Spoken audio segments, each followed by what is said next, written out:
Hello ladies and gents, and welcome to tonight's episode of Poetry Live. Tonight I'm reading some Shelley, and I'm very excited to be reading some Shelley as well. So hello Julie, hello Danny, hello Herbert, hello Zephyr, hello, welcome, hello Queen. Come in, welcome guys. Sit yourselves down, and I hope you're looking forward to a fun night of poems by Shelley. I know I am. It's going to be doing the shorter poems tonight. Hello again Herbert. How have you been in the past 5 minutes? I hope you're keeping very, very well indeed. Just taking a drink of water. How does a sheep get on the motorway? It's not officially a motorway, Danny. It's, if you go up to the North York Moors, then there's a very, very long straight road that cuts across there. It's not a motorway. It's only 60 miles an hour, but the cars go very, very fast along it. And because it's got the moors on either side, and the moors are used for grazing sheep, the sheep just wander across it. They'll just walk across the road. And if you go there at sort of, not with boots, they do it on hooves. Hello Lars, hello! No hooves, no boots, just hooves. They will wander across the road, and so you'll see lots of sheep there. And if you're driving over there very early in the morning, at sort of 4 o'clock in the morning, then you might just find yourself having to stop, because instead of having 1 or 2 sheep walking, you'll get 100 sheep. Literally 100 sheep walking over the road, and your headlights will catch them, and you'll see all these eyes shining back at you in the dark, and it's very, very cool, a little bit creepy. But that's the sheep, and that's how they get there. So I don't want any sheep tomorrow, because they're a pain in the backside when they get on the road. Cows are even worse. Don't like it when cows get on the road, because they tend to just sit there. Sheep will move off because they want to go and have some grass. Cows tend to just sit and look at you and usually do their business. Some people should be counting them at that hour, Danny. Some people go driving off at 4 AM to go and take photographs of sunrises over Yorkshire, which is when you'll find it. If you're driving off and around Yorkshire at 4 o'clock in the morning, that's when you'll see all of these sheep just blithely wandering around, getting themselves into trouble. I don't know how they get away with it. It's terrible. But hello everyone, hello Lara, hello Arcadina, hello Mauro, hello everyone, hello Lars. Welcome to tonight's episode, everyone. Tonight I'm going to be reading some Percy Shelley, and the shorter poems, nothing too long.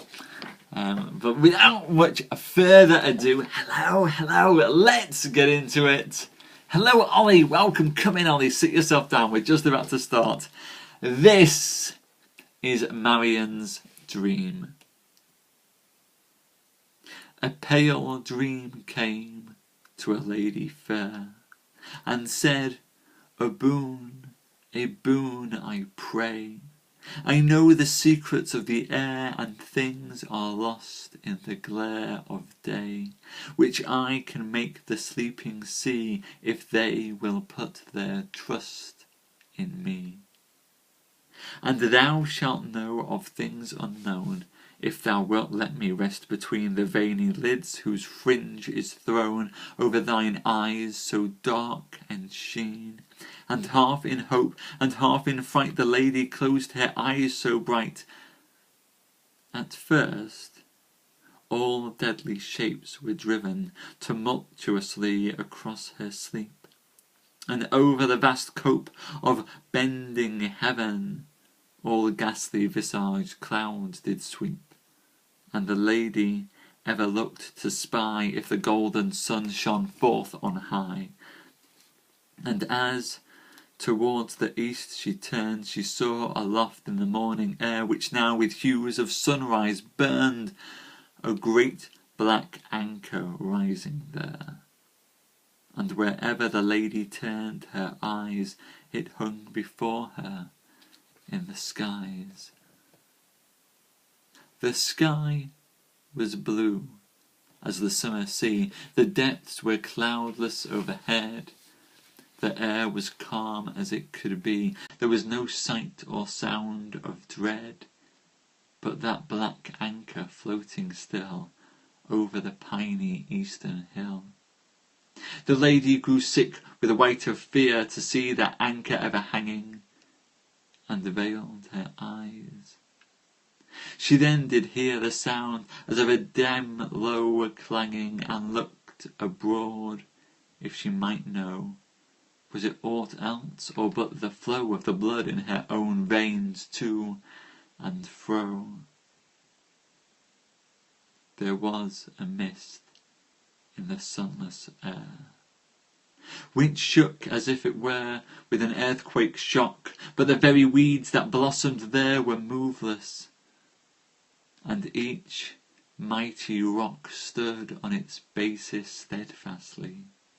The anchor was seen no more on high, but piled around, with summits hid in lines of cloud at intervals, stood many a mountain pyramid, among whose everlasting walls two mighty cities shone, and ever through the red mist their domes did quiver.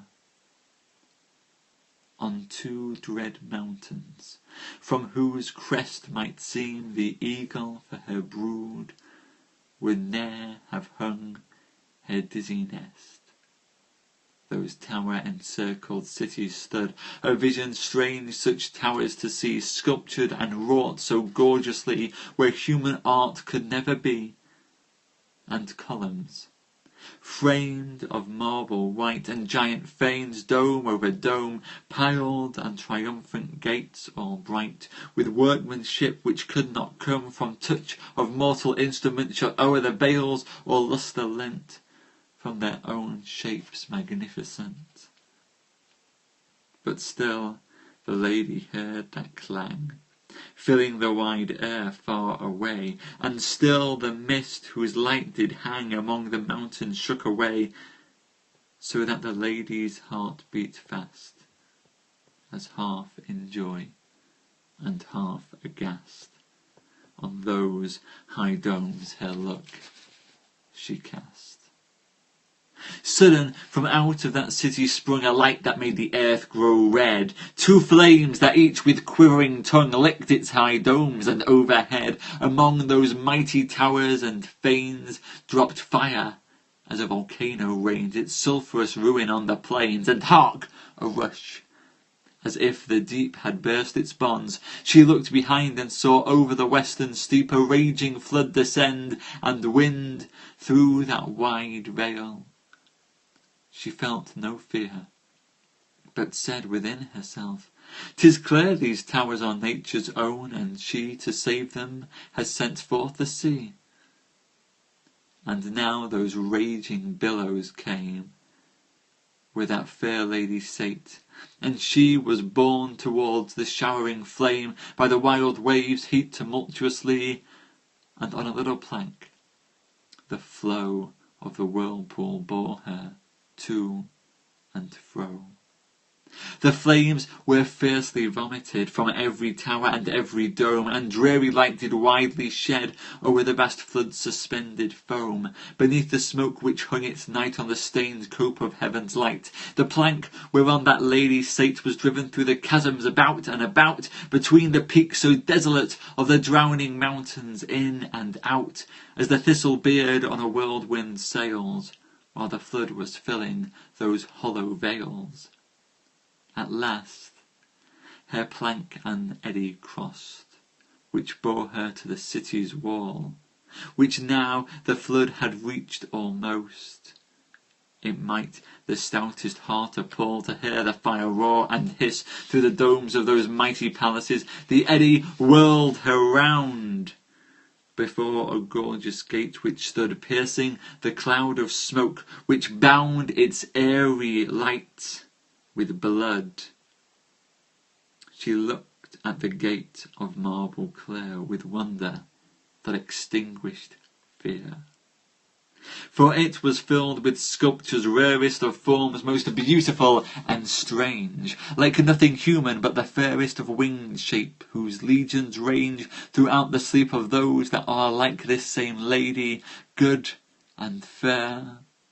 And as she looked, still lovelier grew those marble forms. The sculptor sure was a strong spirit, and the hue of his own mind did there endraw, after the touch whose power had braided such grace was in some sad change faded. She looked, the flames were dim, the flood grew tranquil as a woodland river, winding through hills in solitude. Those marble shapes that seemed to quiver, and their fair limbs to float in motion like weeds unfolding in the ocean. And their lips moved.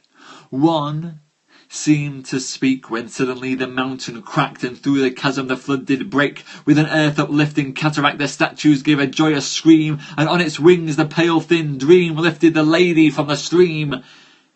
The dizzy flight of the phantom pale waked the fair lady from her sleep, and she arose, while from the veil of her dark eyes the dream did creep, and she walked about as one who knew that sleep has sights as clear and true as any waking eyes can view.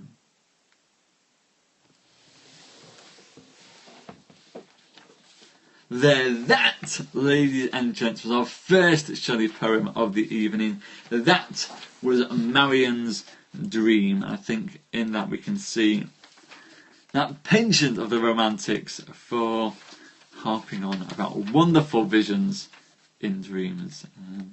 Wonderful, dark, gothic, brooding. Lots of things. Wow, lots of people tonight, by the way. Hello, everyone. Hello. Welcome, everyone. Hello, everybody watching on the web. How are you? Do please say hi. Tweet me over at SimonTellsTales if you're watching on the web to say hello. I do like knowing who's watching out there. Pink Lady gave me a shout earlier in the week and I said hello to her. So do say hello. I do say hi back. Absolutely a full house indeed, Danny. And hello to Gallagher and Connie and Lynn and Rosella and Jane coming in midway through there. I hope you guys are enjoying the show. This next poem that I'm going to read for you tonight is To Constantia, singing. Thus to be lost, and thus to sink and die, perchance were death indeed. Constantia, turn.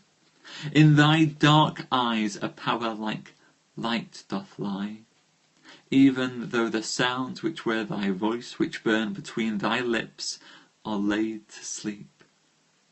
Within thy breath and on thy hair like odour it is yet, and from thy touch like fire doth leap. Even while I write, my burning cheeks are wet. Alas, that the torn heart can bleed, but not forget. A breathless awe, like the swift change, unseen but felt in youthful slumbers, wild, sweet, but uncommunicably strange. Thou breathest now in fast ascending numbers. The cope of heaven seems rent and cloven by the enchantment of thy strain. And on my shoulders wings are woven to follow its sublime career beyond the mighty moons that wane upon the verge of nature's utmost sphere, till the world's shadowy walls are past and disappear. Her voice is hovering o'er my soul. It lingers, o'ershadowing it with soft soft and lulling wings. The blood and life within those snowy fingers teach witchcraft to the instrumental strings. My brain is wild, my breath comes quick, the blood is listening in my frame, and thronging shadows fast and thick fall on my overflowing eyes. My heart is quivering like a flame as morning dew that in the sunbeam dies. I am dissolved in these consuming ecstasies. I have no life, Constantia, now but thee, whilst, like the world surrounding air, thy song flows on and fills all things with melody. Now is thy voice a tempest swift and strong, on which the one in trance upborne, secure o'er rocks and waves I sweep, rejoicing like a cloud of morn. Now 'tis the breath of summer night, which when the starry waters sleep round western isles with incense blossoms bright, lingering suspends my soul in its voluptuous flight. There, that, for you all, is to Constantia, singing, thus to be a lost, and thus to sink and die, perchance, where death indeed, Constantia, turn. Clearly, I'm not quite sure what Mary would have thought if Percy was indeed eyeing up such beautiful singers and losing his soul to them as they refused to turn for him. But certainly something very, very beautiful in there. I'm going to give you two last poems tonight, ladies and gents. Oh, voluptuous is fabulous, isn't it? Voluptuous. You can just see the shape saying it. Two sonnets, though, to round off tonight. The first of which is untitled, or that is to say, Shelley called it simply Sonnet. Lift not the painted veil which those who live call life, though unreal shapes be pictured there, and it but mimic all we would believe with colours idly spread. Behind lurk fear and hope, twin destinies who ever weave their shadows o'er the chasm sightless and drear. I knew one who had lifted it. He sought, for his lost heart was tender, things to love, but found them not, alas. Nor was there aught the world contains to which he could approve. Through the unheeding many he did move, a splendour among shadows, a bright blot upon this gloomy scene, a spirit that strove for truth, and like the preacher, found it not.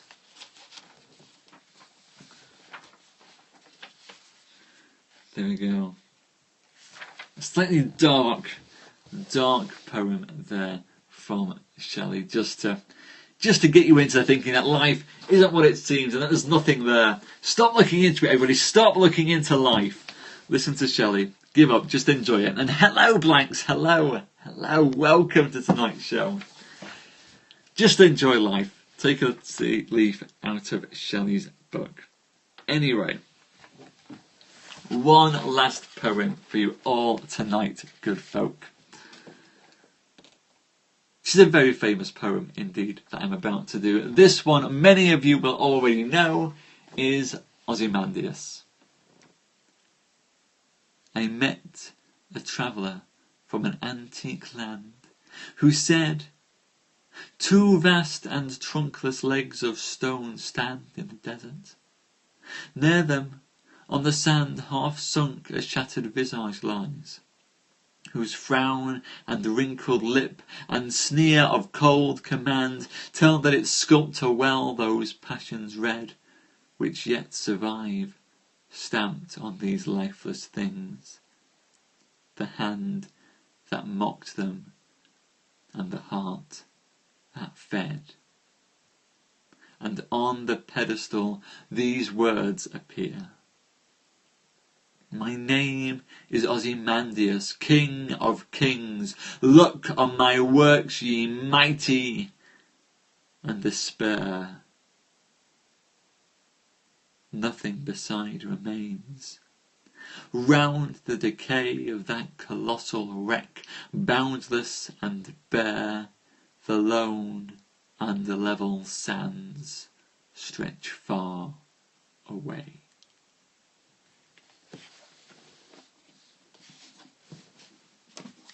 And that, ladies and gents, was our final poem of the evening, as we did Shelley's Ozymandias. I hope that you enjoyed that.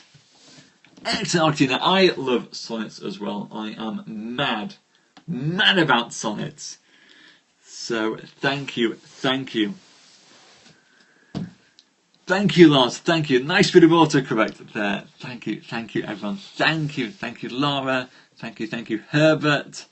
Thank you, Lynn. Thank you, everyone. Lovely, wonderful. Glad you guys enjoyed that. Tomorrow night, we're doing something a little bit different. Tomorrow, we're not going to do poetry. Instead of poetry, I'm going to read from the current novel that I'm working on. I will give you the opening to the novel that I'm currently working on, if you don't mind. So I'm very excited to share with you guys. So please do tune in for that. I'm getting bagged under my eyes the amount of time I'm having to spend getting up in the morning to write it, and hopefully it will all be worth it. So please do tune in tomorrow, and I'll share with you what I've been working on in here. Which, by the way, Rosella, you'll be interested to know, I bought this notebook in Rome. This is a Roman notebook, Rosella. So yes, I got this from the Cartelleria Pantheon. Very nice notebook shop. Heartily recommend it. Beautiful Amalfi paper on there. So yes, that's my magic notebook from Rome. I love it dearly. I'm going to need to find out how to go and replace it when I run out of space in it, but not anytime soon. And yes, tomorrow night I would like to share with you guys what I've been working on recently. But I'm feeling a wee bit knackered now, ladies and gents. I must apologise.